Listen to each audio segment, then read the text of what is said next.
C'est bon. Ben, un très, très grand merci de nous rejoindre sur ce 4e épisode de Dans la tête d'un pro en Silicon Valley. En Silicon Valley. Avec grand Ben, plaisir. c'est vraiment super de t'avoir. Je crois que tu vas apporter énormément de réponses sur les questions que se posent les Français.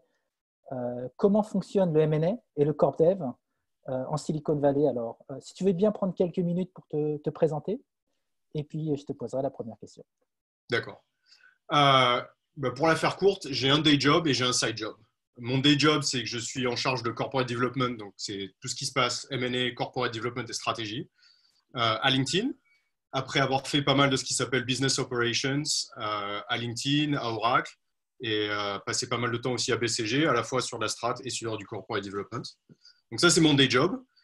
J'ai l'équipe corporate development de LinkedIn. Et ensuite de ça, à côté de ça, il y a 5 ans, j'ai commencé à faire de l'angel investing, ce qui s'est développé ensuite avec une série de coups de bol avec des gens avec qui je travaillais pour développer un fonds qui s'appelle toujours Off the Grid Ventures, qui a maintenant déployé son capital. Et la suite de ça, c'est maintenant un nouveau chapitre que j'écris avec un fonds qui s'appelle Bohem Capital, qui est en fait qui a comme investisseur principal, enfin comme seul investisseur, Emergence Capital, qui est une boîte de venture capital assez connue ici dans la Silicon Valley, qui s'occupe de séries A, séries B. Donc le but du jeu, c'est pour moi de faire des chèques dans des boîtes très early stage, qui après donnent potentiellement de la visibilité à Emergence Capital pour faire la suite derrière, pour faire des grosses séries A dans du B2B tech.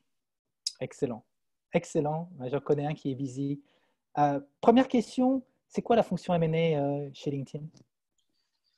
La réponse est, alors, il y a un petit peu 2 écoles de ce que c'est le M&A. Il y a l'école un peu plus traditionnelle et peut-être un petit peu plus des grosses boîtes. Tu vas trouver ça par exemple chez Oracle, c'est comme ça que ça travaille assez. C'est le M&A, c'est les gens qui viennent pour faire les deals.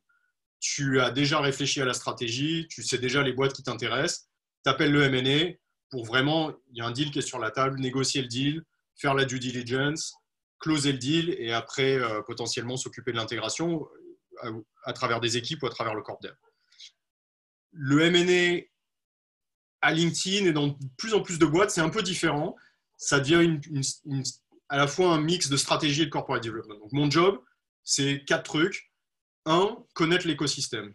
LinkedIn est dans plein de business et à moi et à mon équipe de connaître un petit peu toutes les startups qui comptent dans ces environnements-là. Quelque part, il n'y a rien, je ne devrais pas entendre parler d'une boîte par mon executive staff que mon équipe ne connaît pas déjà plutôt bien. On fait ça, on traque la data, on parle avec des VC, on rencontre des tonnes de boîtes tous les jours. La deuxième partie, c'est la stratégie. Je bosse directement avec les product managers et les équipes R&D de toutes les équipes de LinkedIn pour comprendre leur stratégie, pour influencer leur stratégie en leur expliquant ce que nous, on voit sur le marché, partager des idées et leur faire rencontrer des boîtes que je pense qui sont intéressantes. Donc tout ça, partie écosystème, stratégie et sourcing. Après, on devient plus classique. On veut faire une acquisition, quelque chose qui nous intéresse, qui nous permet d'accélérer le business. Je rentre en jeu avec mon équipe pour mettre en place le deal, négocier le deal, pre-term sheet, après la term sheet, faire la due diligence, orchestrer toute la due diligence avec souvent une 40aine ou une 50aine de personnes à travers LinkedIn, faire le deal, l'annoncer et ensuite mettre en place l'intégration et tout un tas d'autres équipes qui vont s'occuper de s'assurer que quelque part la boîte qu'on rachète arrive bien à LinkedIn. Très clair. Alors justement, est-ce que tu peux rappeler les 4 line of business de LinkedIn? Et ce qui serait super, c'est que pour l'une d'entre elles, tu parlais de stratégie et de roadmap, pour l'une d'entre elles, on puisse rentrer dans un cas précis sur quelle est la problématique et comment le M&A peut aider à adresser cette problématique. Oui, alors les business de LinkedIn, c'est le business de recrutement que tu connais intimement. Le deuxième, c'est le business de marketing online, donc soit sur LinkedIn, soit en utilisant la plateforme LinkedIn pour les faire de la pub ailleurs. Tu as un business de learning qui a été créé, si tu veux, par l'acquisition de Lynda et qui a bien grossi depuis. Et le 4e plus gros business qui est le business de Sales Navigator, qui est en fait un outil qui permet de faire du social selling. Donc, comment rencontrer les bonnes personnes dans les bonnes boîtes avec les bonnes intros et de savoir grâce à LinkedIn que Julien est un prospect, il peut acheter potentiellement des outils de sales, voilà le genre de truc dont il parle sur LinkedIn, voilà les gens que je connais en commun avec Julien pour pouvoir l'approcher avec le plus de chances de briser la glace et d'avoir un premier meeting avec Julien. Donc ça, c'est les 4 business principaux de LinkedIn. L'idée, pardon, la question après, c'était donne-moi un exemple précis. Un exemple précis. Sur un des 4, sur une des 4. Donc par exemple, il y a quelques années, on a fait l'acquisition d'une boîte qui s'appelle Glint, qui est un peu une extension à la base de notre business de recrutement. Et l'idée, c'était de dire, on comprend bien maintenant le flow de recrutement, on a un beau business qui tourne, pour mettre en place une connexion entre les candidats et les recruteurs, les candidats passifs ou actifs et les recruteurs. Mais ce qu'on n'a pas, c'est après comment ça se passe. Comment ça se passe à l'intérieur d'une boîte. Est-ce que les employés sont contents de travailler là où ils sont? Qu'est-ce qu'on arrive à créer un petit peu un échange entre les boîtes et leurs employés? Et donc, c'est cette histoire de People Analytics. Et là, assez rapidement, on a regardé les outils que nous, on utilisait déjà en place, donc le Employee Voice Systems, Employee Voice Survey. Et on a commencé à nouer une relation avec Glint en particulier. Il y avait quelques autres compétiteurs dans le domaine. Et petit à petit, on a plus affiné notre stratégie pour ce domaine-là, pour comprendre, pour commencer à en fait mettre LinkedIn et la data LinkedIn dans la relation à l'intérieur de la boîte, plutôt qu'entre la boîte et ses candidats. Et c'est comme ça qu'on a développé la stratégie en travaillant de manière très proche avec le product manager, qui a finalement amené à un des plus gros deals de l'histoire de LinkedIn. C'est super intéressant, Ben. Et, alors, je ne sais pas si c'est un sujet, le cas sur lequel toi, tu as bossé avec tes équipes, mais si c'est le cas, est-ce que tu peux nous partager un petit peu la genèse, c'est-à-dire donc, ce que tu évoques, c'est-à-dire un besoin, qui c'est qu'il exprime ce besoin au sein de LinkedIn? Ensuite, avec quelle équipe tu travailles? Ouais. Et puis après, c'est la partie évidemment externe, qui est comment est-ce que tu engages avec Lint et qui sont les acteurs. Et si on peut passer quelques minutes sur ce sujet, ça serait fantastique. Ouais. Je vais peut-être prendre un autre exemple que Glint, pour un petit peu de la même façon, qui est l'acquisition de Drawbridge il y a à peu près un an. Ce qui est assez proche de moi, parce que quelque part, l'acquisition de Drawbridge suit d'un projet de stratégie que j'avais lancé avant de rejoindre Corporate Development à LinkedIn. Et quelque part, un des piliers de développement pour la stratégie était autour de cette histoire d'identité et d'être capable de mieux connaître les gens. Et l'histoire avec Drawbridge est finalement une histoire assez classique. On connaissait la boîte, elle était sur notre radar avec quelques autres. On commence, grâce à CorpDev, souvent à mettre en place des meetings avec ces boîtes-là. On parle du produit, on parle de la tech. Ça amène à d'autres conversations. Assez rapidement, tu vois les boîtes qui vont t'intéresser, celles qui ne vont pas t'intéresser. Ça permet aussi à nos ingénieurs de mieux comprendre les problématiques quand c'est des sujets qui sont un petit peu plus nouveaux pour eux. Et ensuite, par exemple pour Drawbridge, on a développé un partnership qui est assez souvent le cas. Tu commences par un meeting CorpDev, tu vas peut-être après faire plutôt un partenariat. Drawbridge, le partenariat s'est hyper bien passé, la data et les performances étaient vraiment off the charts. Et à partir de là, on s'est dit, comment on fait pour aller plus loin et plus vite avec une acquisition? Alors là, c'est super intéressant, il y a deux sujets. Le premier, tu dis, très vite, on se rend compte, oui ou non, par rapport à certaines boîtes. Ça veut dire quoi? C'est des KPI, comment est-ce que tu t'aperçois très rapidement si c'est un bon fit ou pas? Il y a deux axes, je vais dire. Un qui est-ce que ce que fait la boîte réellement permet d'accélérer ce que nous, on veut faire? Parce que quelque part, tu vas regarder la description d'une boîte comme Drawbridge, ça ne te permet pas vraiment de comprendre ce qu'ils font. Tu comprends dans quel domaine ils sont, mais tu ne comprends pas ce qu'ils font et comment ils le font. Et quand tu as quelques meetings d'une heure ou deux, tu commences vraiment à avoir une idée de voilà ce que nous, on veut faire, voilà ce que fait la boîte, voilà un petit peu l'overlap. Souvent, d'ailleurs, je l'ai fait pas plus tard que vendredi. J'ai un meeting avec une boîte mercredi. Je fais un pré-meeting avec mes équipes de R&D pour qu'elles-mêmes s'alignent sur qu'est-ce qu'on cherche à faire.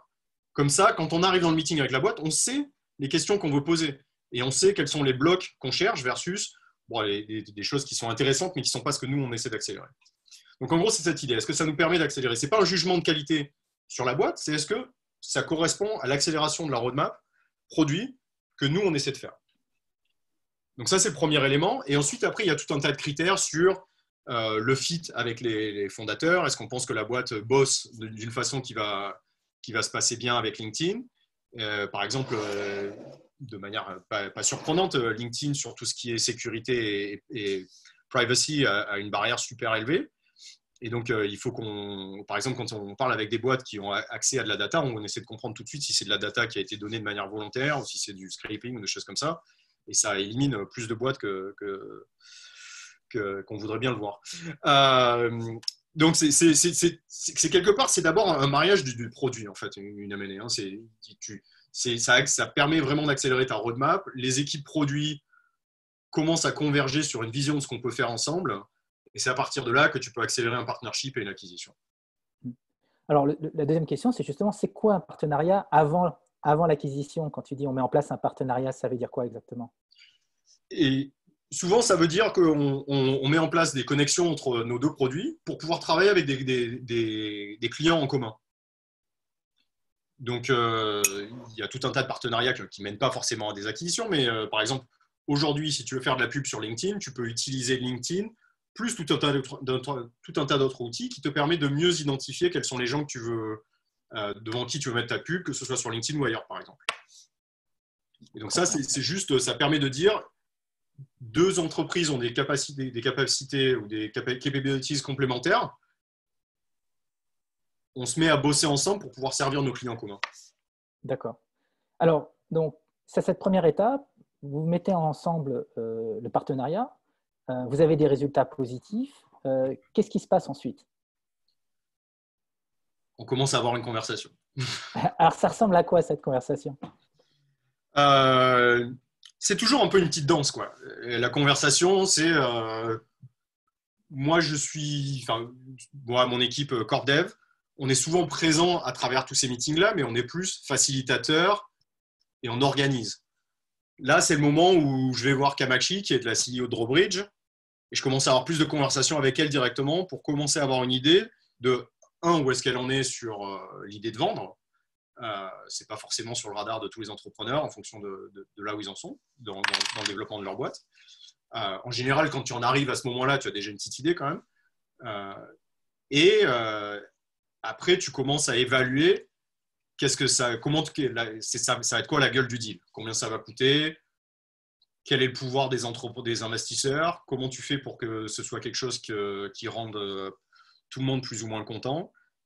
Et donc là, tu commences le jeu de la découverte, de savoir quels sont les chiffres dans la tête des différentes personnes, quelles sont les personnes qui ont vraiment une voix sur le board ou qui vont être importantes dans la négociation, et commencer à essayer de comprendre ce qu'il y a dans la tête de tout le monde pour savoir où est-ce qu'il y a un deal possible. Donc, c'est une danse relativement subtile, j'imagine. Qui sont les acteurs derrière toi chez LinkedIn? Donc, M&A, mais quelles sont les autres équipes qui sont intéressées à cette conversation? En gros, tu as un sponsor. Enfin, la façon dont on va se faire un deal, de manière générale, qui se reproduit à travers LinkedIn. Après, ce n'est pas forcément toutes les mêmes équipes partout, mais c'est plus ou moins à travers toutes les boîtes. Tu vas avoir un premier truc qui est un alignement stratégique, qui peut être l'idée par Corp Dev ou l'idée par d'autres. C'est plus produit, par exemple, chez Google. Mais en gros, l'idée, c'est de dire, voilà notre stratégie, un petit peu comme on a parlé avec Glint tout à l'heure. Voilà notre stratégie. Voilà en quoi Glint nous permet vraiment d'accélérer ou de faire quelque chose sur laquelle on ne va pas forcément y arriver en direct, ou ça va nous prendre des années, le marché sera peut-être plus là, ou on va perdre du temps. Donc voilà, vraiment, il y a une espèce de oublie le prix, oublie les métriques. Est-ce que ça fait du sens pour nous d'investir des cycles? Parce que faire une acquisition et intégrer une acquisition, ça prend un temps énorme. Donc, est-ce que ça vaut le coup de faire ça versus juste faire un partnership ou juste le construire nous-mêmes ou dire, c'est un domaine dans lequel on ne va pas intervenir. Donc ça prend du temps. Et c'est la partie principale, je dirais. Et donc ça, le document, par exemple, à LinkedIn, c'est écrit par Corp Dev au nom des équipes produits, le plus des équipes go-to-market. Et donc, si tu veux, ça reproduit le produit final, le document, recense un petit peu l'histoire de pourquoi on veut faire un deal, quels sont les compétiteurs, les risques que l'on commence à voir à faire un deal et comment, à travers l'intégration, on peut adresser certains de ces risques-là. Une fois qu'on a cet approval-là, si tu veux, après, ça devient beaucoup plus corp dev qui commence à prendre en place sur un aspect pricing. Quel est le business case? Quels sont les KPIs qui vont compter? Comment ça se traduit dans les métriques qui comptent pour LinkedIn, que ce soit des métriques dollars ou des métriques d'engagement? Avec le support, évidemment, à ce moment-là, du sponsor et de la business unit, si tu veux.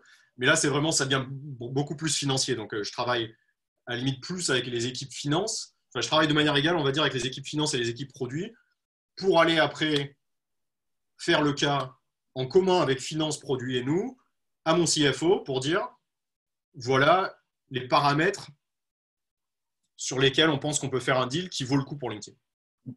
Alors, tu parles de ça prend du temps. Ça prend combien de temps pour créer ce partenariat? Ça prend combien de temps pour Corp Dev de monter ce plan et de le présenter à ton CFO? Alors, le partenariat, c'est mon day-to-day job. Si je n'ai pas de partenariat avec une équipe produit préexistante pour faire un deal, c'est quasiment impossible. Donc, ça prend longtemps, mais le jour où j'en ai besoin, c'est là. Par exemple, avec mes équipes, on a un meeting tous les mois avec toutes les équipes produits pour revoir tout un tas de choses ensemble. J'ai un engagement quasi constant avec les product managers. Donc ça existe, mais ça prend du temps à construire. Ensuite, ça va dépendre un petit peu de la situation et de la complexité du deal. Mais la réalité, c'est que les deals qui se passent sur un week-end, c'est des deals qui ont déjà été préparés longtemps à l'avance. Une acquisition comme Drawbridge, si tu veux, entre la première fois où on a commencé à parler de Drawbridge et le deal a été fait, il doit y avoir entre 12 et 18 mois. 12 et 18 mois. C'est une acquisition un peu compliquée pour tout un tas de facteurs. Donc, ça peut aller plus vite, mais il y a toujours un feuilleton. Il y a toujours un moment où le deal ne se passe plus, on ne se parle plus pendant 2 semaines, puis après on se reparle. C'est un peu Santa Barbara souvent. Alors 2 petites questions. La première sur le partenariat. Partenariat externe, quand tu dis qu'avant même de faire un M&A, je fais un partenariat avec la société. Pas forcément, mais on peut. Ouais. Si c'est le cas, c'est combien de temps, généralement, pour voir les premiers résultats et confirmer ta conviction? Ça peut être assez rapide. Je crois qu'avec Drawbridge, par exemple, ça a pris 3-4 mois de set-up le partenariat, faire l'intégration technique et de commencer à voir les premiers résultats. Non, super, 3-4 mois. Et donc, la deuxième question, c'est, on retourne la pièce et l'idée, c'est de se mettre à la place de ces entrepreneurs français, successful, qui rentrent dans les 4 écosystèmes de LinkedIn et qui ont ce type de conversation avec tes équipes. À quoi ils doivent s'attendre? Quelle est la meilleure façon de communiquer pendant ces périodes, ce partenariat, cette kind of due diligence, tous ces moments? Qu'est-ce qui facilite l'approche avec un groupe comme LinkedIn? Et j'imagine que c'est à l'image des autres acteurs de la Silicon Valley. Je pense qu'il y a beaucoup d'histoires et de conflits sur comment tu dois engager avec Corporate Development. Je pense que si tu es une startup qui veut commencer à se vendre, avant même de vouloir commencer à se vendre, de manière générale, si tu es une startup, tu devrais avoir la liste de tes 3 potentiels acquéreurs à any given time. Cette liste peut évoluer, mais quelque part, tu devrais savoir quels sont les 3 acquisiteurs naturels. Une fois que tu as cette liste-là, il faut que tu développes une relation. Le deal qui, une fois de plus, un banquier t'appelle vendredi et tu as fait un deal lundi, tu n'avais jamais entendu parler de la boîte, ça n'existe pas. C'est juste pas possible. Et donc, Corp Dev, nous, on peut aider à… D'abord, on reçoit tous ces inbound.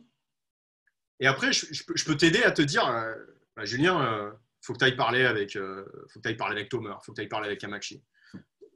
Et donc, je fais les intros et on a pas mal de conversations qui se passent comme ça où, quelque part, moi, j'aide les boîtes à naviguer LinkedIn. Mon intérêt, c'est que mes PMs connaissent bien l'écosystème et qu'ils aient des bonnes conversations. Une de mes premières métriques, c'est ça. Est-ce que je crée des conversations intéressantes pour les boîtes et pour LinkedIn? Ce n'est pas mon nombre de deals. Et donc, une fois que j'ai ça en place, toi, si Julien, tu veux vendre ta boîte, tu as la bonne conversation avec LinkedIn, tu as la bonne conversation avec Google, tu as la bonne conversation avec Amazon. Le jour où tu veux vraiment commencer à avoir un deal, ou alors le jour où Amazon te dit « Tiens, je suis intéressé », toi, tu peux appeler LinkedIn et tu peux appeler Google en disant les choses commencent à se passer, qu'est-ce que vous voulez faire? Mais du coup, ces équipes-là, elles te connaissent déjà. La PM chez Google, elle connaît déjà Julien, elle a déjà une idée de ce que tu fais, c'est intéressant, elle a déjà rencontré ton CTO, et donc là, tu peux faire une acquisition sur un week-end, entre guillemets. Tu peux aller beaucoup plus vite parce que quelque part, tu as déjà la confiance, tu as déjà une compréhension du produit, de ton équipe et de ce que tu fais. Et c'est comme ça vraiment que à mon avis, tu accélères et c'est comme ça que les deals euh, qui vraiment valorisent les boîtes à leur potentiel se font. C'est tu connais les gens de l'écosystème, tu sais qui a le plus gros besoin ou avec qui tu as le plus de complémentarité. Et même pour toi, tu sais où est-ce que tu vas être content d'aller aussi. Super, super intéressant, Ben. Alors, avec Bruno, avec Nolwenn, avec Gilles, on a pas mal parlé de communication et les do's et les don'ts. Car on sait qu'en France, on n'a pas forcément la même culture qu'ici en Silicon Valley. Est-ce que tu as des recommandations en matière de communication, aussi bien écrite que verbale, quand justement les entrepreneurs français engagent en amont ou durant la due diligence avec, avec les entreprises américaines? Et si tu as quelques exemples, ils sont évidemment les bienvenus. Ouais, j'ai quelques exemples. Ouais. Il y a une question d'altitude. Souvent, les Français vont partir sur des chiffres très high level. Voilà mes revenus. Et après, ils vont partir dans le détail du produit. Et on oublie souvent au milieu quel est le problème que tu essaies de résoudre, quelle est ta vision, quelle est ta mission, et quels sont tes KPIs qui sont peut-être plus utiles en tant que startup que purement ton revenu. Quelque part, sauf si c'est déjà une très grosse boîte, tu ne te fais pas forcément racheter pour tes revenus, tu te fais racheter pour ce que tu fais entre-temps, la valeur que tu crées pour tes clients, l'engagement que tu génères, des choses comme ça. Donc, arriver à trouver un petit peu, et c'est à travers ces conversations aussi que tu vas commencer à comprendre quelles sont la façon dont les gens regardent ton produit, ton impact, et créer ces métriques-là. Le détail du produit, on y viendra, mais plus tard. Si tu veux, l'équipe française, généralement, est plutôt engineering driven. Et donc, boum, on va dans le détail de l'architecture de ton produit, etc. Ce qui est intéressant, mais plus tard. Donc ça, c'est un premier élément. Le deuxième élément, c'est souvent un peu trop rattaché à l'histoire ou à ce qu'il t'a fallu pour aller là. J'ai des boîtes européennes qui me racontent leurs 4 pivots avant d'arriver à ce business-là. Et, enfin, ça permet de répondre à la question pourquoi ça fait 15 ans que vous existez et que vous avez 3 millions de revenus. Mais ce n'est pas la peine de rentrer dans les détails de ce que vous avez fait entre 1995 et 2003 pour une acquisition en 2020. Donc ça, c'est un élément. Et aussi, quelque part, laisse le produit parler pour lui-même. J'ai souvent, je ne sais pas pourquoi, il n'y a que des boîtes européennes qui font ça, qui me disent on a investi 30 millions dans le produit. Et c'est intéressant, mais ça m'aide à rien, quoi. Enfin, moi, ce que je veux savoir, si c'est le produit, il est utile, il est bon, combien de temps tu as passé dessus, combien de temps le nombre de engineering months que tu as passé dessus, c'est moins relevant. Et donc, c'est marrant parce que souvent, les histoires d'altitude et les Européens vont se détailler sur des détails un peu plus de leur histoire, alors que les Américains sont beaucoup plus drivés, un peu à la YC, à t'expliquer, voilà mon impact, voilà pourquoi ça marche, mon slide, il est up into the right. Et donc ça, tu te méfies aussi, tu essaies de comprendre l'histoire, mais à l'arrivée, il faut être transparent, mais pas forcément se focuser sur des détails qui ne sont pas super relevant. C'est souvent ça le problème que j'ai avec mes premiers meetings avec les Européens. Et à cause de ça, est-ce que tu penses que ça ralentit, tu parlais de deal flow, ça ralentit la relation et donc c'est assez facile une fois que tu le sais à gérer, ou bien il y a d'autres raisons qui fassent que l'acquisition de boîtes européennes est plus compliquée que l'acquisition de boîtes financées par Y Combinator et autres acteurs? Non, en termes purement mécaniques, c'est à peu près, c'est pas forcément très compliqué. Enfin, il y a des histoires de taxes, de lois entre les pays, mais c'est pas fondamentalement plus compliqué. Ok. Mais Ben, super. vas-y. Je t'en prie, je t'en prie. Non, je pensais juste, c'est pas forcément plus compliqué. Maintenant, il faut aller au-delà de la distance et donc venir une fois de temps en temps rencontrer en personne tes potentiels acquéreurs, c'est plutôt une bonne idée. Ça, c'est une constante qu'on a à travers ces conversations. Si tu avais une recommandations, suggestions à faire aux entrepreneurs français qui ont donc identifié les Google, les Apple, les LinkedIn, quelle est-elle? Une De seule. venir ici. Venir ici. Venir ici pour De voyager. manière permanente? Quelque chose que je vois souvent, c'est des startups européennes. Je vois même ça sur des fonds européens. Sur des marchés qui sont des marchés quand même centrés sur la Silicon Valley, qui ouvrent un bureau à New York. Et ma question, c'est toujours, pourquoi New York? Si tu viens, t'as qu'à venir, quoi. Enfin, et donc les réponses sont souvent un peu des réponses à moitié là, c'est-à-dire, ouais, mais comme ça, Michel, il peut rentrer le week-end pour voir sa famille. Mais en même temps, si tu fais du B2B tech et que tu es à New York, tu as fait la moitié du chemin et en même temps, tu as fait 0% du chemin, quoi. Il y a des boîtes sur du fintech ou sur du consumer qui peuvent faire du sens à New York, mais le nombre de boîtes et de fonds que je vois qui disent venir aux US pour s'installer à New York, c'est un petit peu, ils ont rien fait, quoi. Très clair. Ben, il faudra qu'on fasse un second podcast sur l'altitude, parce que ça, je pense qu'il y a beaucoup d'insights que tu peux partager avec notre communauté. Mais je voudrais qu'on passe maintenant les 10 prochaines minutes à évoquer ton deuxième full-time job avec Off the Grid depuis 5 ans et puis maintenant Emergence Capital. D'abord, pourquoi tu es passionné par ces sujets? Bonne question. D'abord, c'est un monde qui me plaît. Finalement, je fais du corp dev plutôt tard, mais pas par hasard. Ça fait des années que corporate development, c'est ma number one skill sur LinkedIn. J'en faisais pas mal chez BCG il y a quelques années aussi. Mais quelque part, je fais du corp dev et du angel parce que ça m'intéresse de comprendre ces boîtes, ça m'intéresse de comprendre les dynamiques entre les différentes boîtes. Et le angel, c'est passionnant de voir les idées, de voir les boîtes qui se développent. Tu peux essayer d'aider un nouveau CEO, un nouveau CTO et être à leur côté au tout début, quand il n'y a même pas encore de VC, si tu veux, autour d'eux. Donc, je trouve ça passionnant. Ça complémente mon job, mais pas forcément juste pour mon histoire, mon CV. C'est juste qu'en termes de quelles sont les choses qui m'intéressent, engager avec des gens qui sont passionnés, qui essaient de résoudre des problèmes et qui ont envie de changer le monde d'une manière, c'est un peu cliché, mais qui quelque part ont envie de changer la façon dont se passe quelque chose dans le monde ou de changer un problème.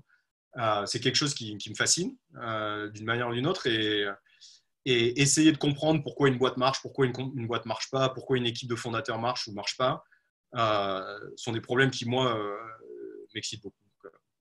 Alors, on va rentrer dans le sujet. Pourquoi ça marche pas, Ben? Là, aujourd'hui, tu as fait et tu as supervisé à peu près combien d'investissements? Et si tu devais ressortir des tendances? Je dois en être à une trentaine d'investissements. Alors, enfin, moi, j'investis au tout début, hein. Donc, en gros, entre 0 et 1 ou 2 millions de levées pour la boîte. Ça va marcher. D'abord, il y a un coup de bol. Il y a le coup de bol dans le sens positif ou le sens négatif. Je pense que ça marche déjà si tu as une équipe qui est passionnée par ce qu'elle fait. Quelque part, l'idée de dire il faut être moitié fou pour être entrepreneur, hein. Le niveau de douleur auquel il faut que tu t'attendes, l'histoire d'Andreessen qui dit qu'il se réveille à 2h du mat en pleurant quand il est en train de créer sa boîte, c'est pas faux et ça se reproduit beaucoup. Donc il faut que tu aies une équipe qui soit motivée parce que pour faire ça, il faut que tu sois un peu maso, quoi. Donc une équipe motivée, une équipe qui a une bonne compréhension du domaine dans lequel ils sont. Il faut arriver souvent à prendre un angle un peu différent, mais tu peux pas être complètement néophyte et t'inventer très bon dans une boîte, très bon dans un domaine. Et ensuite, il y a un peu de bol sur les premiers clients, sur les premiers investisseurs. Il y a, je pense, le network, la capacité à vendre ton pitch book pour lever de l'argent, à vendre à tes premiers clients. C'est hyper important et souvent, ça me fait un peu peur quand je vois une boîte qui a par exemple des très bons technologistes, mais qui est finalement, j'ai une boîte il y a 2 semaines qui était dans ce domaine-là. Ils sortent tous de MIT, mais ils ont résolu un problème fondamental et ils sont pas capables de dire, enfin, ils sont capables de dire les 25 trucs, les 25 applications. Et alors je leur dis, OK, donc vous faites quoi, laquelle vous faites?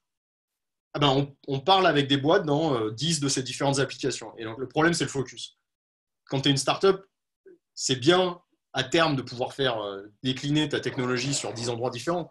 Mais si un matin tu te réveilles et que tu penses à manager du real estate et le soir à faire du retail, tu ne vas pas y arriver. Donc il y a une histoire de focus qui est hyper importante aussi.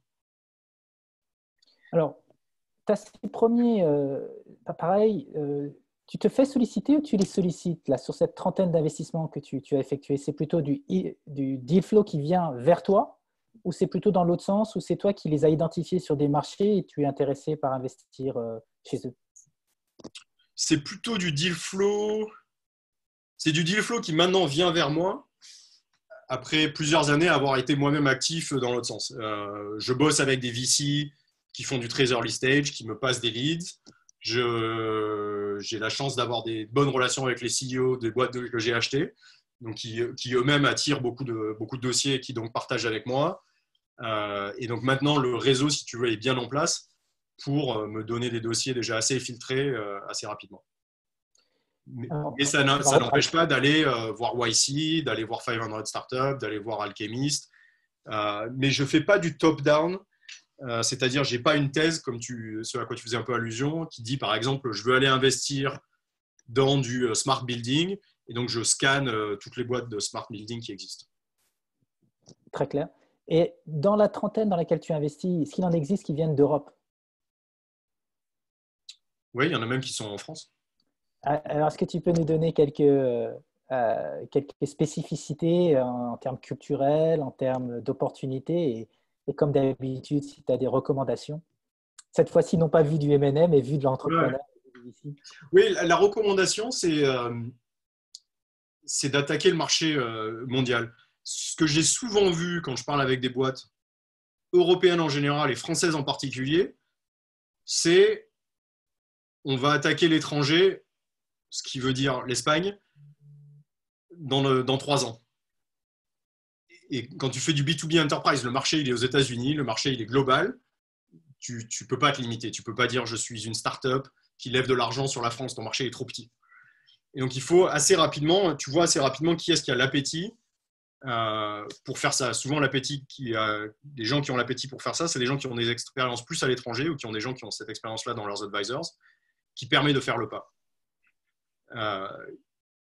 Sinon, tu ne fais pas une start-up, tu fais une PME. Ben, moi, je te propose d'arrêter cet entretien sur cette quote. Elle est surprenante, mais tout à ton image. PME que nous embrassons par ailleurs. Oui, pas du tout. Mais il n'y a rien contre les PME, mais tu ne vas pas lever de l'argent de VC avec l'aspiration de faire une boîte qui fait 10 millions de revenus. C'est très clair, c'est super clair. Ben, c'était un vrai plaisir. Il y a eu pas mal de key takeaways pour notre communauté d'entrepreneurs en France. Je vais mettre ton profil LinkedIn en commentaire de cet entretien. Un très, très, très grand merci. Passionnant, absolument passionnant. Un mot pour la fin, patron? Non, je pense qu'on était bon sur la côte. Bonne journée et à très, très vite. Encore un très grand merci. Merci, patron. Ciao.